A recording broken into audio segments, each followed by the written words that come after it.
Hello welcome to Swiss യാത്രകൾ. നമ്മുടെ ഇന്നത്തെ പുതിയൊരു വീഡിയോയിലോട്ട് എല്ലാവർക്കും സ്വാഗതം. അപ്പോൾ ഇന്നത്തെ വീഡിയോ ബാഴ്സലോണയിലെ ഭയങ്കര ഫേമസ് ആയിട്ടുള്ള ഒരു ബസിലിക്ക പള്ളിയാണ് കേട്ടോ നമ്മളിപ്പോൾ ഈ കാണുന്നത്. അപ്പോൾ ഈ പള്ളിയുടെ പേര് സഗ്രിദ ഫാമിലിയ എന്നാണ് കേട്ടോ. അപ്പോൾ നമ്മൾ അവിടെ പോയ വിശേഷങ്ങളാണ് നമ്മൾ ഇന്നത്തെ വീഡിയോയിൽ കാണാൻ പോകുന്നത്. അപ്പോൾ എല്ലാവർക്കും ഒരിക്കൽ കൂടെ നമ്മുടെ വീഡിയോയിലോട്ട് സ്വാഗതം. സൂത്രം കാണിച്ചിട്ട് നോക്കി നമ്മളൊന്ന് മീഡിയ ഇത്രയും വലുതാണെന്നറിയില്ലാന്ന് പറഞ്ഞാൽ മതിയായിരുന്നു. ഇതിലാർക്കാണ് അപ്പം എന്തെങ്കിലും കുടിക്കാനാണ് നമ്മൾ മീഡിയ ഓർഡർ ചെയ്തേക്കണം. ഞാൻ മറ്റേ കുഞ്ഞെ ഒരു എപ്പോഴും കൊണ്ടുവരില്ലേ, അതായിരിക്കുന്ന വിചാരിച്ചു. ഇത്ര അളവ്. അപ്പോൾ ഇതിൻ്റെ മുമ്പത്തെ വീഡിയോയിൽ ഞാൻ പാർഗ്വലിൽ പോയിട്ടുള്ള വീഡിയോ ആണ് ഇട്ടിട്ടുണ്ടായിരുന്നത്. അപ്പോൾ അന്ന് നമ്മൾ ഉച്ചയായപ്പോഴത്തേക്കും അവിടെ നിന്ന് ഈ പള്ളിയുടെ അവിടെ എത്തി. അപ്പോൾ നമ്മളിത് ലഞ്ച് കഴിക്കാൻ വേണ്ടിയിട്ടൊരു റെസ്റ്റോറൻറ്റിൽ കയറിയിരിക്കുകയാണ് കേട്ടോ. അപ്പോൾ ഈ സാധനങ്ങളൊക്കെയാണ് നമ്മൾ ഓർഡർ ചെയ്തിരിക്കുന്നത്. മുട്ട ബോണപ്പറ്റി നിങ്ങൾക്ക് സോസ് ഉണ്ട് ഇത് കഴിക്കാൻ. സോസ് വേണ്ടത് വെറുതെ കഴിച്ചാൽ മതി.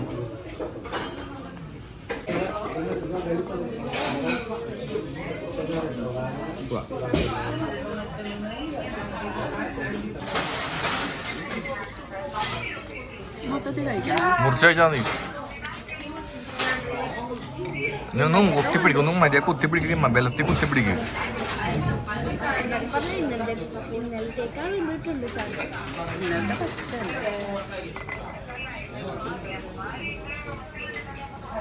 അങ്ങനെയുണ്ട്, സൂപ്പർ അല്ലേ?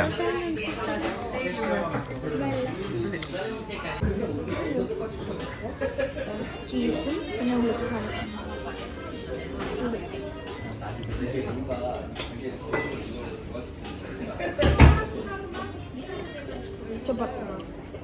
നമ്മളങ്ങനെ ഫുഡൊക്കെ കഴിച്ച് കഴിഞ്ഞിട്ട് ചർച്ചിൻ്റെ അടുത്തോട്ട് വന്നിട്ടുണ്ട് കേട്ടോ.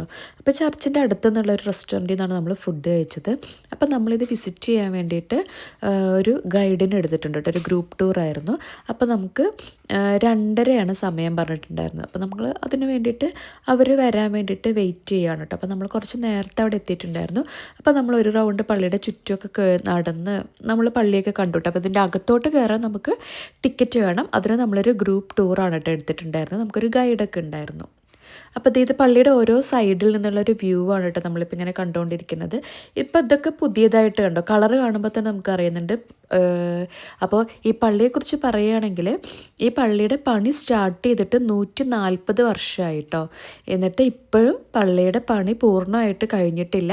പള്ളിയുടെ പണി ഇങ്ങനെ കണ്ടിന്യൂ ചെയ്തുകൊണ്ടേ ഇരിക്കുകയാണ് കേട്ടോ. അപ്പോൾ പള്ളിക്ക് 4 ഭാഗങ്ങളാണുള്ളത്.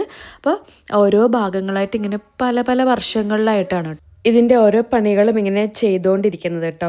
അപ്പോൾ ആ ഒരു ഡിഫറൻസ് നമുക്ക് കാണാൻ സാധിക്കുന്നുണ്ട്. ചില സ്ഥലം ഇങ്ങനെ ഒരുപാട് പഴയ ബിൽഡിങ് പോലെ നമുക്ക് തോന്നും. ചിലത് കുറച്ച് റീസെൻ്റായിട്ട് പണിതതുപോലെ നമുക്ക് കാണുമ്പോൾ തന്നെ അറിയാൻ സാധിക്കുന്നുണ്ട് കേട്ടോ. നല്ല മഴ, കാറ്റ്, മഴ കൊണ്ട് ഞങ്ങൾ നടക്കുകയാണ്. പള്ളി നല്ല മഴയുണ്ട്. ഈ പള്ളിയുടെ പണി ഇവർ സ്റ്റാർട്ട് ചെയ്തിരിക്കുന്നത് 1882 കേട്ടോ. അപ്പോൾ ആ സമയത്ത് സ്റ്റാർട്ട് ചെയ്ത പള്ളിയുടെ പണി 140 വർഷങ്ങൾ കഴിഞ്ഞിട്ട് ഇപ്പോഴും പൂർത്തിയായിട്ടില്ല. അപ്പോൾ ഇപ്പം നമ്മൾ കാണുന്ന ഈ ഭാഗം ഗൗദിയുടെ സമയത്ത് സ്റ്റാർട്ട് ചെയ്ത ഭാഗമാണ് കേട്ടോ ഇപ്പം നമ്മൾ കാണുന്നത്.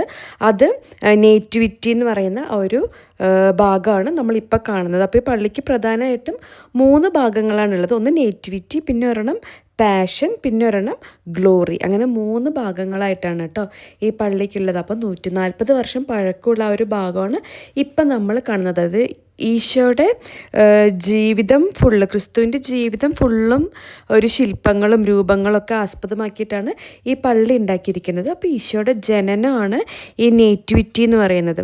അപ്പോൾ ഈശോയുടെ ജനനത്തിൻ്റെ ഒരു ഭാഗമാണ് ഫസ്റ്റ് സ്റ്റാർട്ട് ചെയ്തത് 1882. പിന്നെ അദ്ദേഹം മരിച്ചു. പക്ഷേ ഈ പള്ളിയുടെ ഫുൾ പ്ലാനും അദ്ദേഹം ഉണ്ടാക്കി വെച്ചിട്ടുണ്ടായിരുന്നു കേട്ടോ. അദ്ദേഹത്തിൻ്റെ മരണത്തിന് മുൻപ് തന്നെ ഫുൾ പ്ലാനും അദ്ദേഹം ഉണ്ടാക്കി വെച്ചിട്ടുണ്ടായിരുന്നു. അപ്പോൾ ആ പ്ലാൻ അടിസ്ഥാനപ്പെടുത്തിയിട്ട് തന്നെയാണ് ഇപ്പോഴും അതിൻ്റെ പണി മുൻപോട്ട് പോയിക്കൊണ്ടിരിക്കുന്നത്.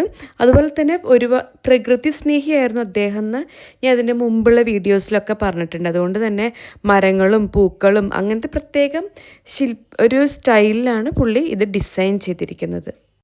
അപ്പോൾ നമ്മൾ ഗ്രൂപ്പ് ടൂർ ബുക്ക് ചെയ്തെന്ന് ഞാൻ പറഞ്ഞല്ലോ. അപ്പോൾ നമ്മുടെ ഗൈഡിന് വേണ്ടിയിട്ട് നമ്മളിവിടെ വെയിറ്റ് ചെയ്യുകയാണ്. അപ്പോൾ ഇതൊരു ബസിലിക്ക പള്ളിയാണ് കേട്ടോ. അപ്പോൾ എനിക്ക് പണ്ട് അറിയില്ലായിരുന്നു കത്തീഡ്രൽ പള്ളിയും ബസിലിക്ക പള്ളിയും തമ്മിലുള്ള വ്യത്യാസം എന്താണെന്ന്. അപ്പോൾ കത്തീഡ്രൽ എന്ന് വെച്ചാൽ ഒരു രൂപതയ്ക്ക്, അതായത് ഒരു ഡിസ്ട്രിക്റ്റിന്, ഒരു രൂപതയ്ക്ക് ഒരു ബിഷപ്പ് ഉണ്ടാവുമല്ലോ. അപ്പോൾ ബിഷപ്പിന് ഉള്ള ഒരു സംഭവമാണ് ഈ കത്തീഡ്രൽ എന്ന് പറയുന്നത്. അതായത് ഒരു രൂപതയ്ക്ക് ഒരു കത്തീഡ്രലേ ഉണ്ടാവുള്ളൂ. അപ്പോൾ ഓൾറെഡി ബാഴ്സലോണയ്ക്ക് ഒരു കത്തീഡ്രൽ ഉള്ളത് കൊണ്ട് ഈ പള്ളി ബസിലിക്ക പള്ളിയാണ്.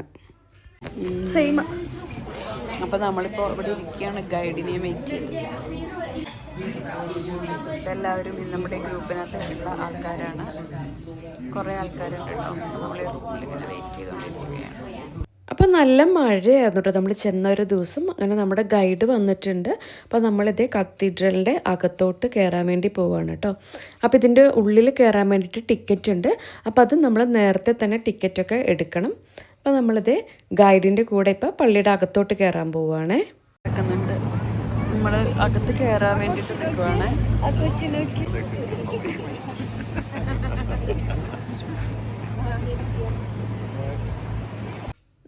എനിക്ക് തോന്നുന്നത് നമ്മൾ ഇങ്ങനത്തെ പള്ളികളിലോ അല്ലെങ്കിൽ ഇങ്ങനത്തെ ഒരു ഹിസ്റ്റോറിക് ആയിട്ടുള്ള സ്ഥലത്തൊക്കെ പോവുകയാണെങ്കിൽ നമുക്കൊരു ഗൈഡ് ഉള്ളത് കുറച്ചുകൂടെ ബെറ്റർ ആയിരിക്കും. കാരണം അതിൻ്റെ ഒരു ഹിസ്റ്ററിയും സംഭവങ്ങളൊക്കെ കുറച്ചും കൂടെ നമുക്ക് എക്സ്പ്ലെയിൻ ചെയ്ത് കേട്ട് കഴിയുമ്പോൾ നമുക്ക് കാര്യമായിട്ട് മനസ്സിലാവുള്ളൂ. അപ്പോൾ ഓൾറെഡി നമുക്കൊരു ഓഡിയോ എയ്ഡ് അവർ തന്നിട്ടുണ്ട് കേട്ടോ. കാരണം പള്ളി ആയതുകൊണ്ട് ഇങ്ങനെ ഉറക്കെ സംസാരിക്കാനൊന്നും പറ്റില്ല. അപ്പോൾ അവർക്ക് മൈക്കുണ്ട്, അവർ സംസാരിക്കുന്നത് നമുക്കിങ്ങനെ കേൾക്കാൻ പറ്റും കേട്ടോ. അപ്പം നമ്മൾ ഈ പള്ളിക്ക് അകത്തോട്ട് കയറുന്നത് ഈ നേറ്റിവിറ്റി ഫെക്കേഡിൻ്റെ ഭാഗത്തു കൂടെയാണ് നമ്മൾ ഈ പള്ളിയുടെ അകത്തോട്ട് കയറുന്നത്. അപ്പം ശരിക്കും ആ ഒരു എന്താ പറയുക, ശില്പങ്ങളും ആ ഒരു കൊത്തുപണിയല്ല ഉണ്ടാക്കി വെച്ചിരിക്കുന്നത് ശരിക്കും നമുക്ക് ഭയങ്കര അത്ഭുതമായിട്ട്. അത്രയും പെർഫെക്ഷൻ ഉണ്ട് കേട്ടോ. ഓരോ മൈന്യൂട്ടായിട്ടുള്ള കാര്യങ്ങളും ഭയങ്കര പെർഫെക്ഷനോടെയാണ് അവർ ചെയ്തിരിക്കുന്നത്. അപ്പോൾ ഇതാണ് ഫസ്റ്റ് സ്റ്റാർട്ട് ചെയ്തിരിക്കുന്ന ഈ പള്ളിയുടെ ഒരു ഭാഗം. അപ്പോൾ ഈ കാണുന്നതാണ് കേട്ടോ നമ്മുടെ ഗൈഡ്. പുള്ളിക്കാരി നല്ല വ്യക്തമായിട്ട് നമുക്ക് എല്ലാം എക്സ്പ്ലെയിൻ ചെയ്ത് തരുന്നുണ്ട് കേട്ടോ.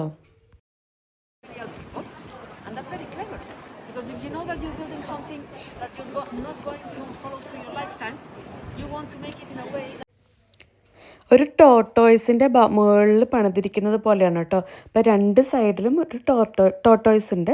പിന്നെ ഈ കാണുന്നൊരു തൂണുണ്ട്, ഒരു കമ്പി ഇട്ടിരിക്കുന്നത്. അതിൻ്റെ താഴെ ഒരു സ്നേക്കിൻ്റെ ഒരു ഇത് കൊടുത്തിട്ടുണ്ട്. അതായത് സർപ്പത്തിൻ്റെ തല തകർത്ത് വന്നു എന്നുള്ള നമ്മുടെ ബൈബിൾ വിശ്വാസം ഉണ്ടല്ലോ, അത് കാണിക്കാൻ വേണ്ടിയിട്ട് ഒരു സ്നേക്കിൻ്റെ ഇതിൻ്റെ മുകളിലായിട്ടാണ് ഈ പള്ളി പണിതിരിക്കുന്നത്.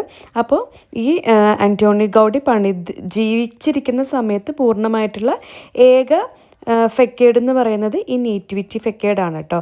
അപ്പോൾ ഇതിനകത്ത് ഇതെന്താണ് പ്രസൻറ്റ് ചെയ്തതെന്ന് വെച്ചാൽ നമ്മുടെ ജീവിതത്തിലെ സന്തോഷവും പ്രതീക്ഷയും അതൊക്കെ പ്രതിനിധീകരിക്കുകയാണ് ഈ നേറ്റിവിറ്റി ഫെക്കേഡ് ചെയ്യുന്നത്. അതുപോലെ തന്നെ പ്രകൃതിയോട് അടുത്ത് നിൽക്കുന്ന ശില്പങ്ങളാണ് നമുക്കിവിടെ കാണാൻ പറ്റുന്നത്. ഈശോയുടെ ജനനം, ഈശോ, മാതാവ്, ഔസേപ്പിതാവ്, അതുപോലെ തന്നെ ആട്ടിടയന്മാർ, 3 ജ്ഞാനികൾ, മൃഗങ്ങൾ, പക്ഷികൾ, അങ്ങനെയുള്ള എല്ലാ സംഭവങ്ങളും ഭയങ്കര എക്സ്പ്ലെയിൻ ചെയ്തിട്ട് അവിടെ ഉണ്ടാക്കി വെച്ചിട്ടുണ്ട്. ഇപ്പം നമ്മൾ കാണുന്ന ഈ ഭാഗമാണ് ഈശോയുടെ പാഷൻ്റെ ഫെക്കേഡ് കേട്ടോ. അതായത് ഒരു വേദന, ആ ഒരു ഫീൽ, ഈശോയുടെ കുരിശുമരണവും ആ സംഭവങ്ങളൊക്കെ കാണിക്കുന്ന ഒരു മുഖഭാവമാണ് ഇപ്പം കാണുന്നത് കേട്ടോ. ഇത് ഗൗഡിയുടെ മരണത്തിന് ശേഷമാണ് ഈ ഒരു മുഖഭാവം ഉണ്ടാക്കിയിട്ടുള്ളത്, ഈ ഒരു ഫെക്കേഡ് ഉണ്ടാക്കിയിട്ടുള്ളത് കേട്ടോ.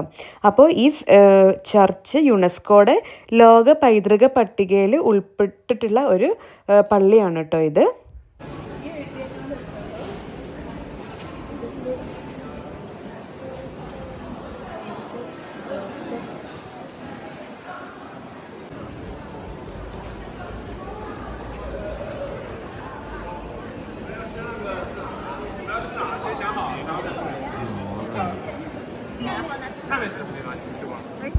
ഗൈഡ് നമ്മളെ അങ്ങനെ ഫുൾ ഭാഗങ്ങളും ഇങ്ങനെ കൊണ്ട് നടന്ന് കാണിച്ചു തന്നു കേട്ടോ.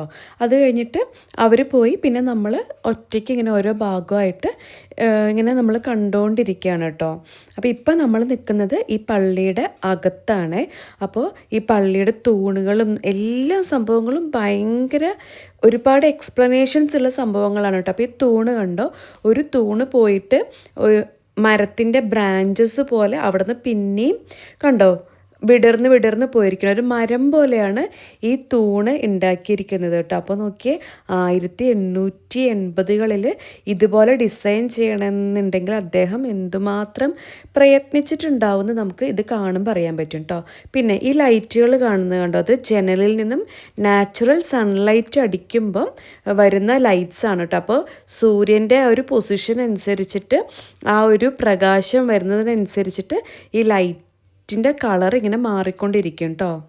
അത് സ്പെഷ്യാലിറ്റി അവിടെ കണ്ടോ, തൂണിൻ്റെ എല്ലാം ബ്രാഞ്ചസ് പോകുന്നുണ്ട് കേട്ടോ. ഓരോ ബ്രാഞ്ചസ് പോയാണ് തൂണ് എൻഡ് ചെയ്യുന്നത്. ഈ വീഡിയോയിൽ അത്ര ക്ലിയർ ആയിട്ട് നമുക്കത് മനസ്സിലാവുന്നില്ല കേട്ടോ.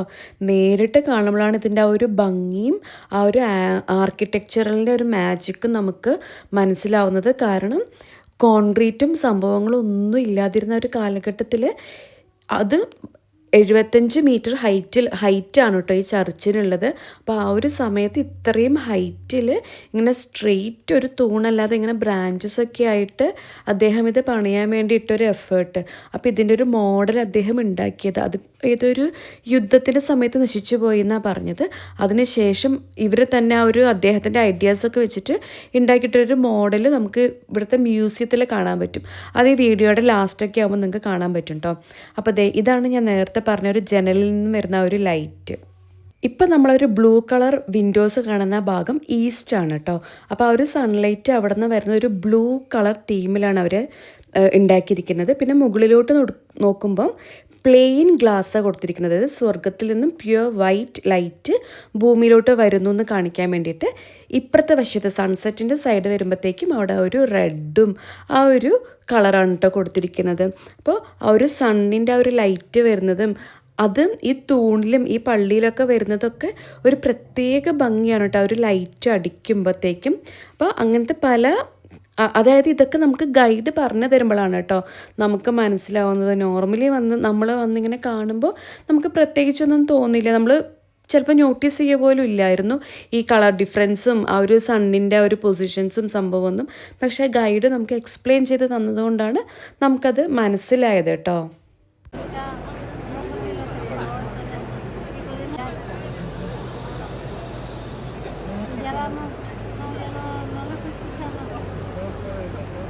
ഗൗതി ഈ ദേവാലയത്തിൻ്റെ ഉൾഭാഗം ഡിസൈൻ ചെയ്തിരിക്കുന്നത് നമ്മളൊരു ഫോറസ്റ്റിൽ നിൽക്കുന്ന ഒരു ഫീല് നമുക്ക് കിട്ടുന്ന ഒരു രീതിക്കാണ് കേട്ടോ ഇത് ഉണ്ടാക്കിയിരിക്കുന്നത്.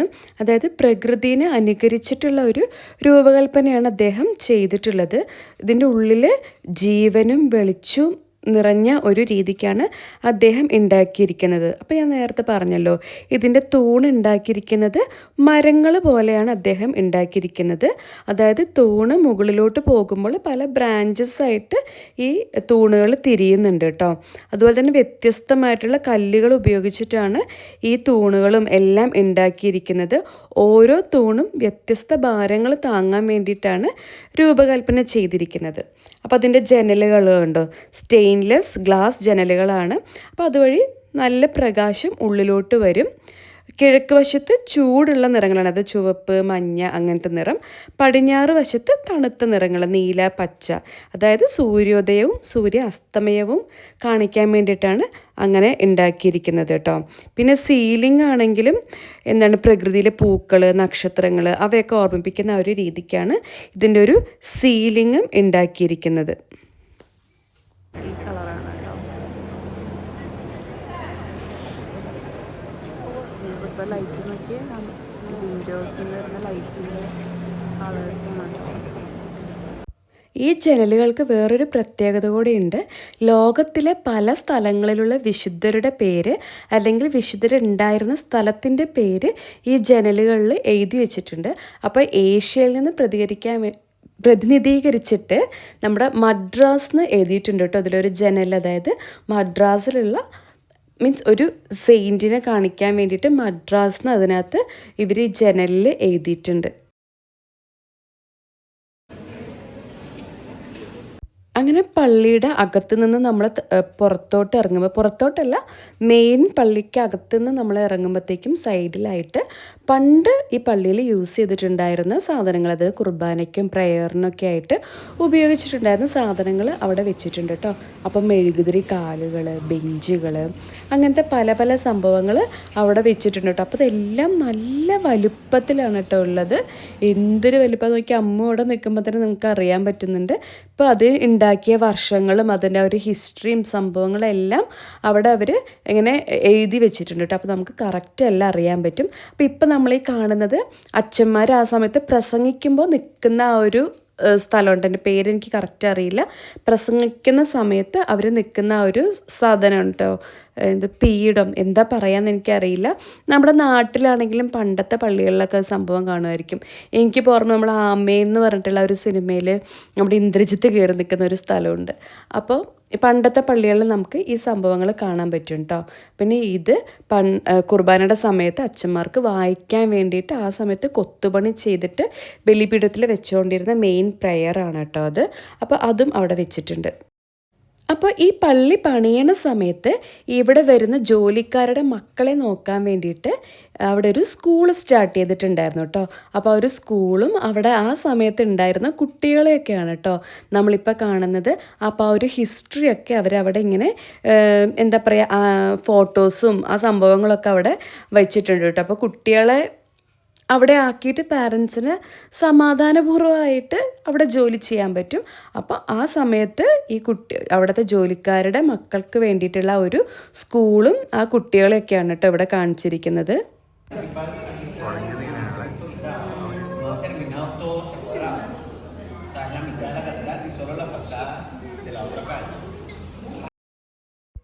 അപ്പോൾ തുടക്ക കാലഘട്ടത്തിലുള്ള പള്ളിയുടെ ആ ഒരു രൂപമാണ് കേട്ടോ നമ്മളിപ്പോൾ ഈ കാണുന്നത്. ഈ ലെഫ്റ്റ് സൈഡിൽ കണ്ടോ തുടങ്ങിയ സമയത്ത്. അപ്പോൾ അതിൻ്റെ ആ ഒരു സൈഡിൽ തന്നെയാണ് ഈ സ്കൂളും ഉള്ളത്. ആ ഫോട്ടോയിൽ നമുക്ക് കാണാൻ പറ്റും കണ്ടോ, സ്കൂള് ആ പള്ളിയുടെ ഒരു സൈഡിലാണുള്ളത്. പിന്നീട് പള്ളി ഇങ്ങനെ വലിപ്പം കൂടിക്കൂടി വന്നതനുസരിച്ച് പണികൾ ഇങ്ങനെ തുടർന്നു കൊണ്ടുപോയപ്പോൾ പള്ളി ഇങ്ങോട്ട് പിന്നെയും എക്സ്റ്റെൻഡ് ആയപ്പോൾ ആ സ്കൂൾ അവിടെ നിന്ന് പൊളിച്ച് കളഞ്ഞു. എന്നിട്ട് ആ സെയിം ആ ഒരു രൂപത്തിൽ തന്നെ സ്കൂൾ ഉണ്ടായിരുന്ന ആ ഒരു സെയിം സൈസിലും രൂപത്തിലും ഇപ്പോൾ അവിടെ സെയിം അതുപോലെ തന്നെ ഉണ്ടാക്കി വെച്ചിട്ടുണ്ട് കേട്ടോ, ആ സെയിം രൂപത്തിൽ.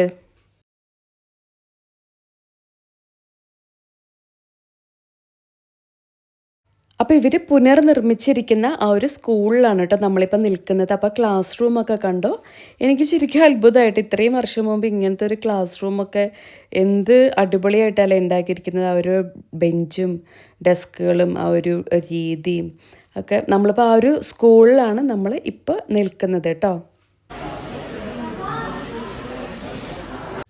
അങ്ങനെ പള്ളി ഫുള്ള് കണ്ട് നമ്മൾ ഇറങ്ങി. അത് കഴിഞ്ഞിട്ട് സ്കൂള് നമ്മൾ ഫുള്ളായിട്ട് കണ്ടു.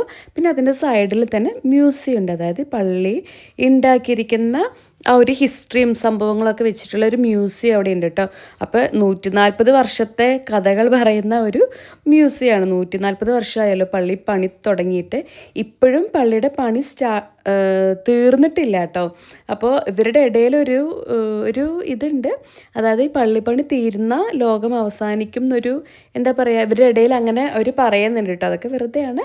പക്ഷേ പള്ളിപ്പണി ഇത്രയും നീണ്ടു പോകാൻ കാരണം ഒന്ന്, ഇതിൻ്റെ ഇടയിൽ യുദ്ധങ്ങൾ നടന്നു. പിന്നെയാണെങ്കിൽ ക്രിസ്ത്യാനിറ്റി ആൾക്കാർ ഡൊണേറ്റ് ചെയ്യുന്ന എമൗണ്ട് കുറഞ്ഞു, ആൾക്കാർ ഡൊണേറ്റ് ചെയ്യുന്നില്ല. കുറേ ആൾക്കാരിപ്പോൾ മതമൊക്കെ ഉപേക്ഷിക്കുകയാണ്. അങ്ങനത്തെ കുറേ സംഭവങ്ങൾ. അപ്പോൾ ഇപ്പോൾ ഇത് കണ്ടിന്യൂ ചെയ്യുന്നത് ഇങ്ങനെ ഓരോ സ്ഥലത്തു നിന്ന് കിട്ടുന്ന ഡൊണേഷൻസും പിന്നെ ഇങ്ങനെ നമ്മളെപ്പോലെയുള്ള വിസിറ്റേഴ്സ് വന്നിട്ട് കിട്ടുന്ന ഈ ഒരു ടിക്കറ്റ് പ്രൈസും അതും ഇതൊക്കെ വെച്ചിട്ടാണ് ഇപ്പോൾ ഈ പള്ളിയുടെ പണി ഇവർ കണ്ടിന്യൂ ചെയ്ത് പോകുന്നത്. നാച്ചുറലായിട്ടുണ്ടാകുന്നതാണ് ഇതിലത്തെ ഈ ബോക്സ് ഇവർ ഇവിടെ ഡിസൈനായിട്ട് വെച്ചു. It's A crystal. അപ്പോൾ അന്തോണി ഗൗതി എങ്ങനെയാണ് ഈ പള്ളി ഡിസൈൻ ചെയ്തത്? അതായത് ഇദ്ദേഹം തൂണൊക്കെ ഇങ്ങനെ ഒരു മരത്തിൻ്റെ ബ്രാഞ്ചസ് പോലെയൊക്കെയാണല്ലോ ഡിസൈൻ ചെയ്തിരിക്കുന്നത്. അപ്പോൾ ഇത് ഉണ്ടായി കഴിയുമ്പോൾ എങ്ങനെ ഉണ്ടാവും എന്നറിയാൻ വേണ്ടിയിട്ട് ഇദ്ദേഹം ഒരു ഡിസൈൻ ഉണ്ടാക്കുകയാണ് ചെയ്തത്. അപ്പോൾ അത് അദ്ദേഹം ഉണ്ടാക്കിയത് നൂലുകളും അതുപോലെ തന്നെ ബേർഡ് ഷോട്ടും വെച്ചിട്ടാണ് അദ്ദേഹം ഇത് ഉണ്ടാക്കിയിരിക്കുന്നത്. അപ്പോൾ അത് എങ്ങനെയാണ് ഉണ്ടാക്കിയിരിക്കുന്നത് എന്നുള്ളതിൻ്റെ ഒരു ഡെമോൺസ്ട്രേഷനാണ് കേട്ടോ നമ്മൾ ഇപ്പോൾ ഈ കാണുന്നത്.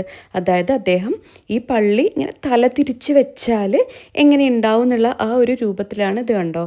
ഇങ്ങനെ ത്രെഡ് എന്നിട്ട് ഇങ്ങനെ ബേർഡ് ഷോട്ട്സും അതിങ്ങനെ വെച്ചിട്ട് വെയിറ്റ് എങ്ങനെ ഈക്വലായിട്ട് ഡിസ്ട്രിബ്യൂട്ട് ചെയ്യാൻ പറ്റും, എങ്ങനെ പള്ളി നിൽക്കും എന്നറിയാൻ വേണ്ടിയിട്ട് അദ്ദേഹം ചെയ്ത ഒരു മെത്തേഡാണ് കേട്ടോ ഇപ്പോൾ നമ്മൾ ഈ കാണുന്നത്. അപ്പോൾ ഇതിൻ്റെ കറക്റ്റ് ഒരു രൂപം ഇതിപ്പോൾ അവരവിടെ ഇങ്ങനെ ഡെമോൺസ്ട്രേറ്റ് നമുക്കിങ്ങനെ വീഡിയോ കാണാൻ പറ്റും. അതല്ലാതെ ഇതിൻ്റെ ഒരു ചെയ്ത് വെച്ചിരിക്കുന്ന ആ ഒരു മോഡൽ നമുക്ക് അവിടെ കാണാൻ പറ്റും കേട്ടോ. അപ്പോൾ അത് നോക്കി എത്ര നാളെടുത്തിട്ടായിരിക്കും അദ്ദേഹം ഇത് ഡിസൈൻ ചെയ്തിട്ടുണ്ടാവുക. ഇങ്ങനെ ചെയ്ത് നോക്കിയിട്ടാണ് പുള്ളി ഉണ്ടാക്കിയത്.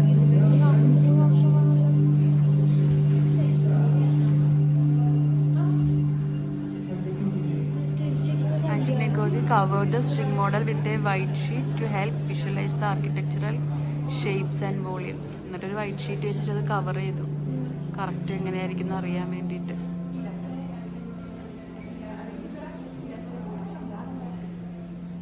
Thanks to this study, the crypt was built. He later used the temple of the Sagrada Familia.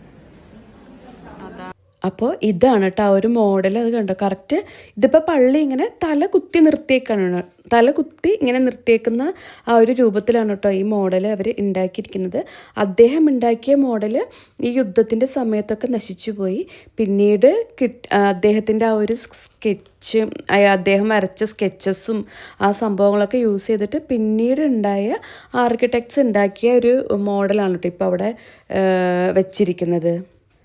First ഈ പള്ളിയുടെ പണി ഏൽപ്പിച്ചിരുന്നത് വേറൊരു ആർക്കിടെക്റ്റിനെ ആയിരുന്നു കേട്ടോ. അത് കഴിഞ്ഞ് 1 വർഷം കഴിഞ്ഞപ്പോഴത്തേക്കും ഇതിൻ്റെ ഒരു പ്രഷർ താങ്ങാൻ പറ്റാതെ അദ്ദേഹം റിസൈൻ ചെയ്തു ഈ പ്രൊജക്റ്റിൽ നിന്നും. അതിനുശേഷമാണ് ഗൗദിനെ ഏൽപ്പിച്ചത്.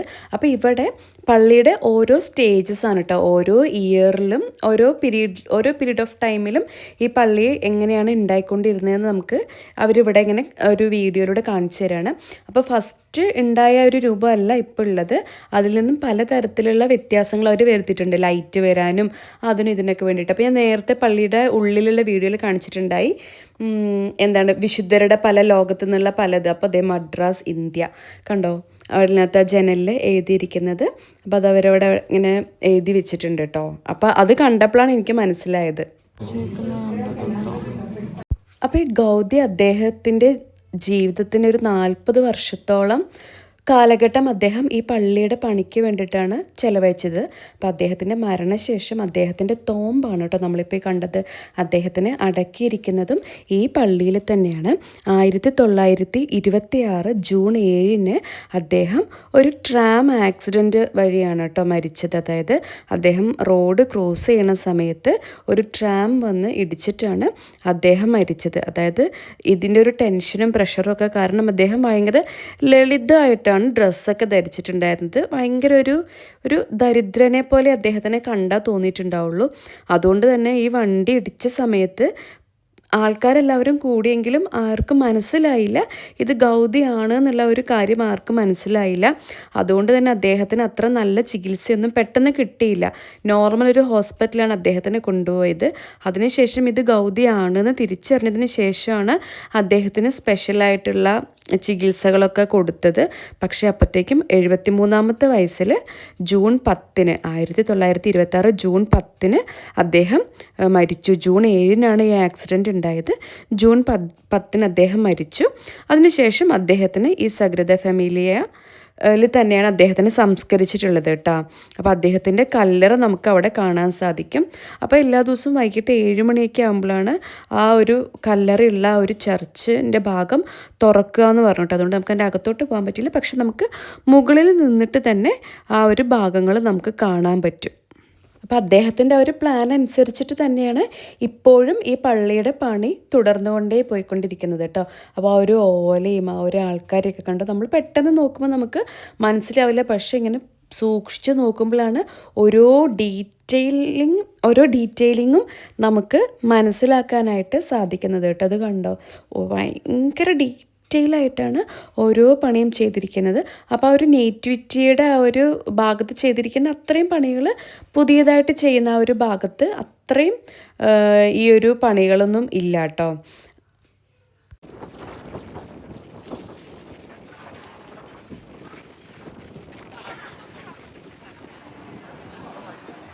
അങ്ങനെ നമ്മൾ കുറേ നേരം പള്ളിയിൽ സ്പെൻഡ് ചെയ്തിട്ട് ഇങ്ങനെ എല്ലാം കണ്ടു, പ്രാർത്ഥിച്ചു. അങ്ങനെ എല്ലാം കഴിഞ്ഞ് നമ്മൾ ശരിക്കും ക്ഷീണിച്ചു കേട്ടോ. കാരണം നമുക്ക് നടക്കൽ തന്നെയാണല്ലോ. അങ്ങനെ നമ്മളതേ നമ്മുടെ റൂമിൽ തിരിച്ചെത്തിയിട്ടുണ്ട്.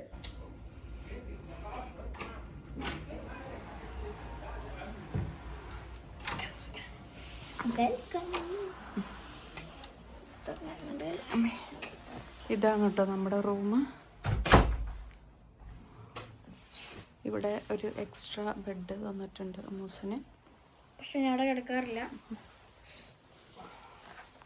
പിന്നെ ഇവിടെ ടേബിൾ, ഒരു കെറ്റിലുണ്ട്, ഒരു കോഫി മെഷീൻ ഉണ്ട്, നട്ട്സ് ഉണ്ട്, ചിപ്സ്, കോഫി പൗഡർ പരിപാടികളൊക്കെ ഉണ്ട്.